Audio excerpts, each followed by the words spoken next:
Hello, hello. This is Traci Harrell, and it's all bigger than me, baby. I am back in the mountains. I am in Crystal Mountain, and I'm staying at the Alta Crystal Resort, and I'm here with the owner of the Alta Crystal Resort, Miss Maureen Gilbert. Maureen Gilbert. And I was just talking to her and her handsome beau, who manages this place, who's the general manager of the place, and they're so amazing. And so she's going to tell us a little bit about her story and how she transitioned from corporate America to living in one of the most beautiful places in the world. So can you tell us a little bit about, first of all, introduce yourself, and then tell us about how you got here. Sure. Hi, I'm Maureen Gilbert, and I had been in the corporate world. I'd worked in banking, software, kind of very classic corporate environments. You said you did software installations in Japan. In Japan, Hong Kong, China, Singapore, all over the place. But I'd always wanted to run my own business, right? It's one thing to work for someone else, and I always had that dream to see, could I run my own business? And that dream kind of coincided with also having children. And so I had this, how do I bring these two things together, right? I wanted to be a mom. I've always had this entrepreneurial spark. I was like, well, how do I make that happen? And I'd lived in some amazing places, different countries. And so I went, okay, I want to live in a beautiful place, get to have my kids around me, and support myself, make money doing something I love. Love it. And it's like the light went off. And it was like hospitality, right? And obviously there's some hospitality places that you probably aren't gonna, bring kids or have kids running around. But from the time my daughter, who's now 16, I was pregnant with her, I've had a hospitality business. Wow. First in Mendocino, and then up here outside of Seattle. And the interesting thing, how I got there, I like to tell the story because I think it can help other people, is that I have this concept called finding your transcending thought. So, when you're trying to make a big decision, right, and you're on the precipice of should I or shouldn't I, stay or go, it's really easy to have it be based on the emotions of the day, right? So when I was in the corporate world, I'd be like, oh yeah, I was living in Europe, they give you 6 weeks paid vacation, I had a corporate car, right? All the perks. I'd be like, yeah, okay, it's not so bad. Keep, doing the corporate rat race, I have some great perks. But then there'd be a day where it's just like, it felt soul-sucking, and it wasn't my passion, and then it was like, all right, I'm quitting, I'm out of here.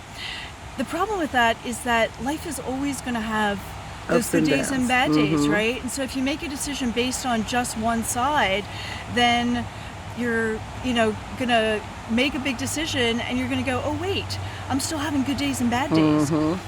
What I realized is I needed to find the transcending thought that it didn't matter if I was having a good day or a bad day, it still applied. So for me, my transcending thought was, I didn't want to be an old lady and wonder what if. Could I make it on my own? Could I run my own business, right? I didn't want to sit there and regret, I never tried it. And so for me, that was huge, because I have to tell you, when you're running your own business, there are days when you're paying your staff before you pay yourself. There are days where you're working these long hours and you don't remember the last time you had a vacation, right?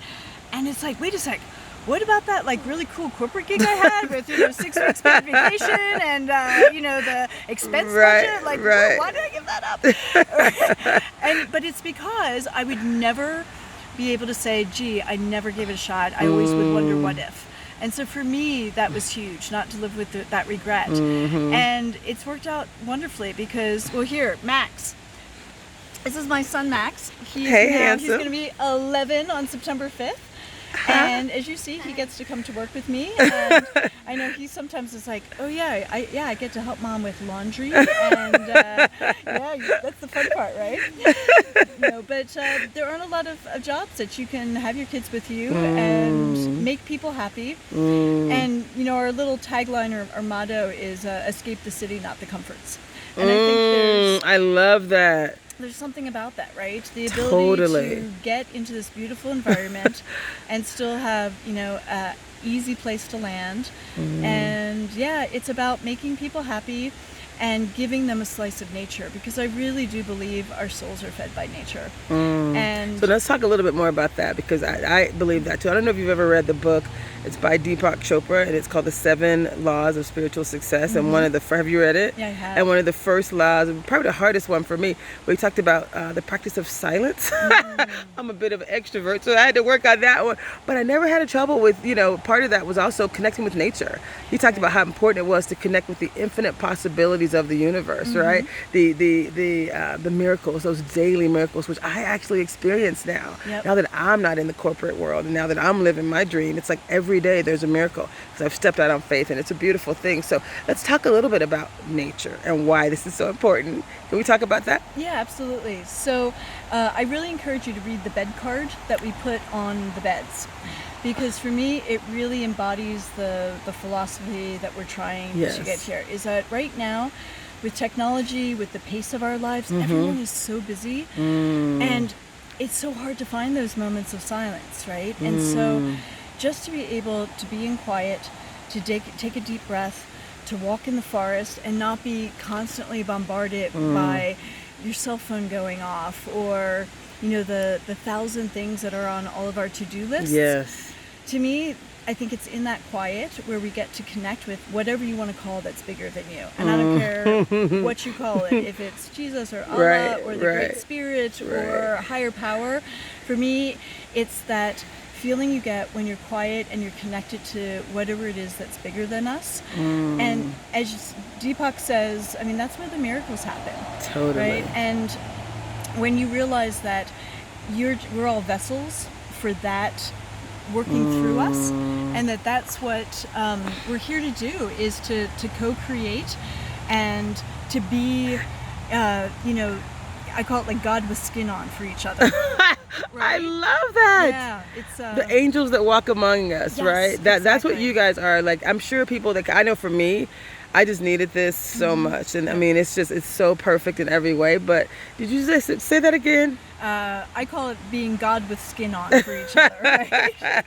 I love it. God with skin on, the angels that walk among us, all of that. Basically, I love it. Yep. So you and I are going to connect many, many, many more times. Your handsome beau has left. He's leaving. He's going to be going to Japan. So when he comes back, we're going to talk all about his trip. You and I are going to talk about many, many, many other things, because I love your spirit. There's so much connection that we have.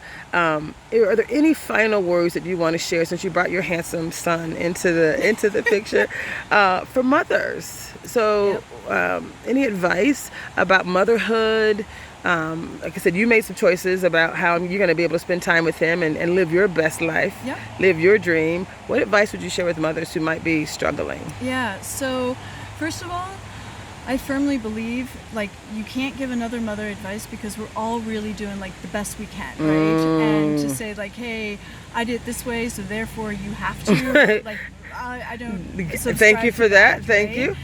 And it's so hard, because you always are hearing conflicting advice, right? It's like, well, if you breastfeed and sleep with your baby, they're going to be 18 and, never leave you. And if you don't do that, then they're going to, need therapy for the rest of their lives, right? It's like, well, which you get such conflicting advice. It's so hard.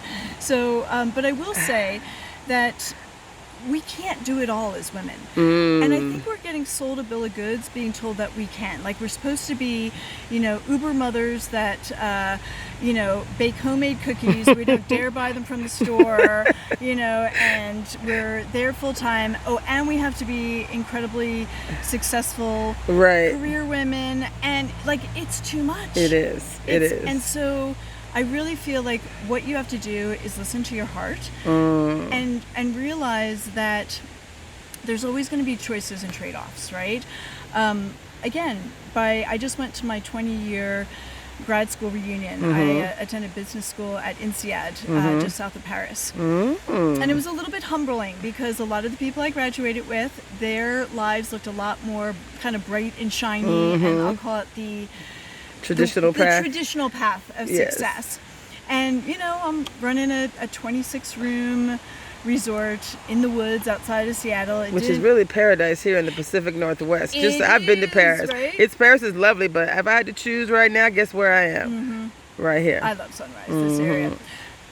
But however, I've gotten to be there for all the moments of my kids, right? And so I made some trade-offs and choices, and I think we all do. And it's really about being okay with that and giving ourselves permission and knowing that we're going to make choices and we're going to make mistakes. And as long as we keep trying the best for our kids, like, I think they know, right? It's not about being perfect.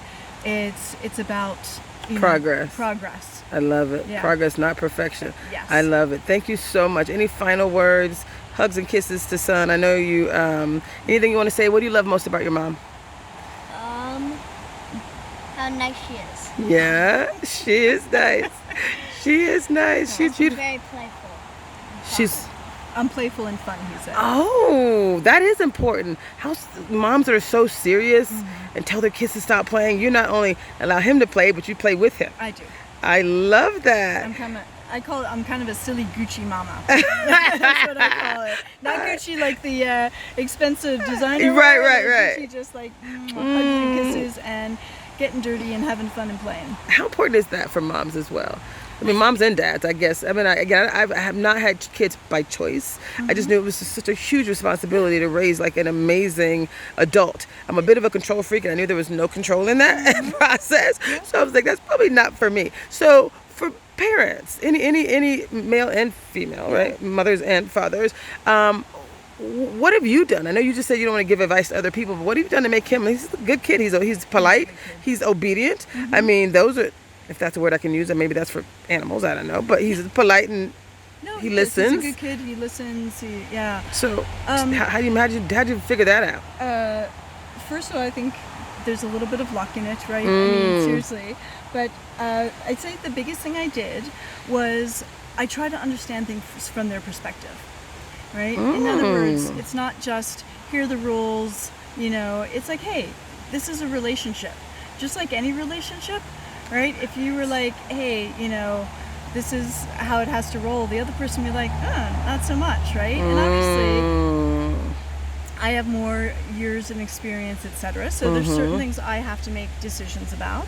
But on the other hand, you get to make a lot of your own decisions about stuff like things that like hair and dress, and so as much choice and agency as you can give them, I think it makes them more responsible, and they don't need to act out because they know that the no is for a good reason, and there's not a lot of like silly no's just because. So that seem fair? Yeah. Accurate? Yeah. And we all I tell him, we all like yeses. I love yeses. Everyone loves yeses.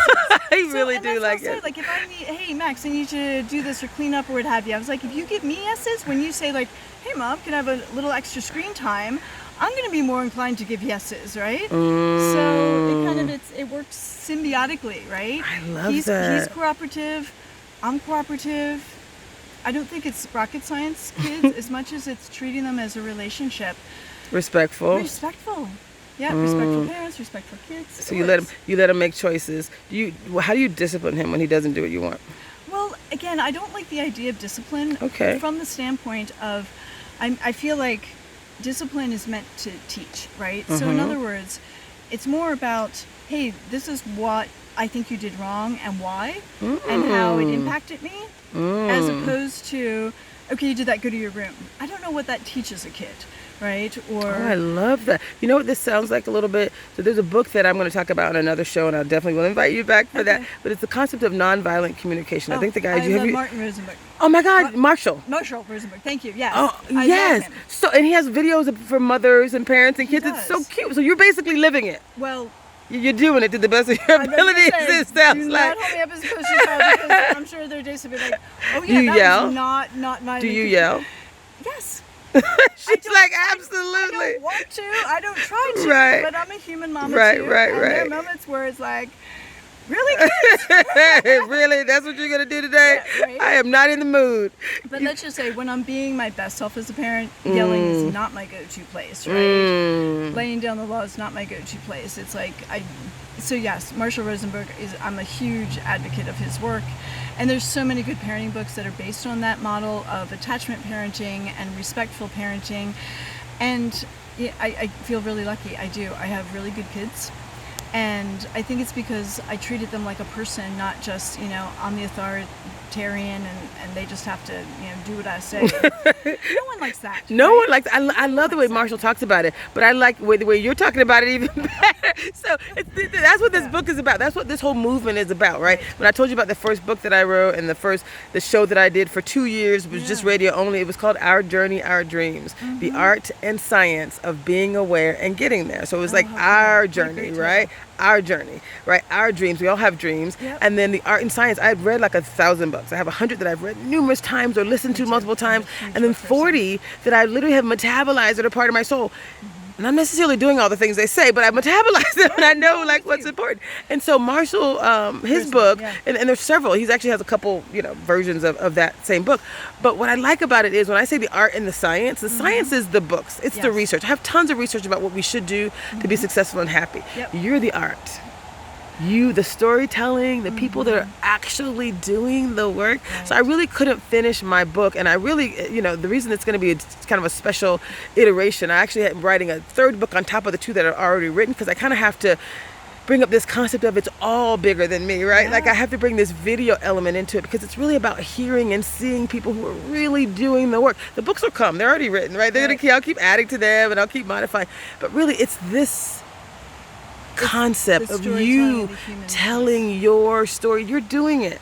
So I'm going to be connecting like these stories to the research, so people can see like, here's the book that talks about it, but here's someone who's actually doing it. Well, one last thing on parenting. Yes, please. Is that when I mess up, I always apologize to my kids. And I think that's huge. I love that. I had parents that I think they felt like they had to be perfect. And part of that perfectionism was never admitting they had messed up. And as I said to you, do I yell? Yes. Do I, drop the ball? And yes, absolutely. I'm human. But I think that's huge for them to see that just because I'm a grown-up, I make mistakes. But what do? You own it, you apologize, and you try to repair / make amends. And if you can do that, it gives them a good model for, hey, I don't have to be perfect either, but when I trip and fall, here's what needs to be done to... That's so beautiful. Yeah. Wow. And I would say if there's anything that, like a simple thing I think parents can do that would make a big difference, I don't know. I don't think a lot of parents apologize to their kids. Even when they yell. Yeah, there's that sense of like, somehow that makes them look like they're not, the parent. And for me, I'm like, no, I'm a parent, and I'm also human, and I make mistakes. And Wow. Wow, that is so awesome. I could talk to you for hours, but my honey's in the room right now. Yes. So you and I will definitely connect again. Well, great. I'm going to say again, it's all bigger than me, and I think you should end with a group hug. Oh, yeah. Love you, buddy. Aww.